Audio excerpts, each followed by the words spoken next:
আসসালামু আলাইকুম ভিউয়ার্স, অনেকদিন পরে আপনাদের মাঝে আমি একটি নতুন রেসিপি নিয়ে এসেছি। এই রেসিপিটির নাম দিয়েছি আমি ঢেকিয়ানি।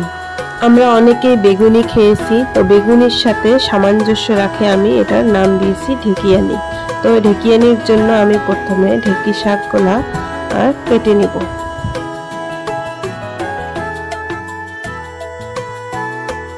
আর অন্যদিকে আমি বেসনটা ফাটিয়ে নিব।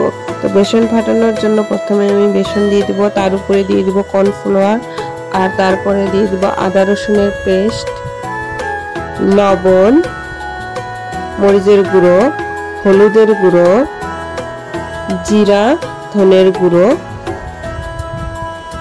গরম মশলার গুঁড়ো। এগুলো সব এখন একসাথে মিলিয়ে নিব। অল্প অল্প করে পানি দিব আর এটাকে সুন্দর করে ফাটিয়ে নিব। বেসনটাকে ভালোভাবে গুলিয়ে আমি আধা ঘন্টা রেস্টে রেখে দেব। আধা ঘন্টা পর আমি কাটা ঢেকি শাকগুলা এখানে দিয়ে দিব। দিয়ে সুন্দর করে এটাকে আমি কোটিং করে গরম তেলে ভেজে নিব।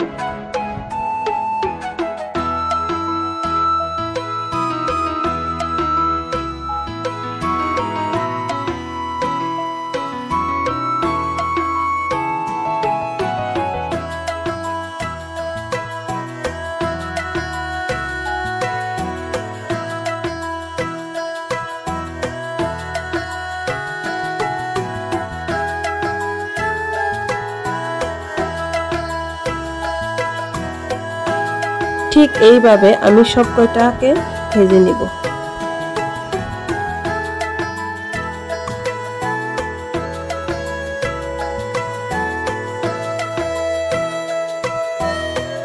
ঢেকি শাকের এই নতুন রেসিপিটি আপনাদেরকে কেমন লেগেছে আর এর নামটা কেমন হয়েছে আপনারা অবশ্যই জানাবেন।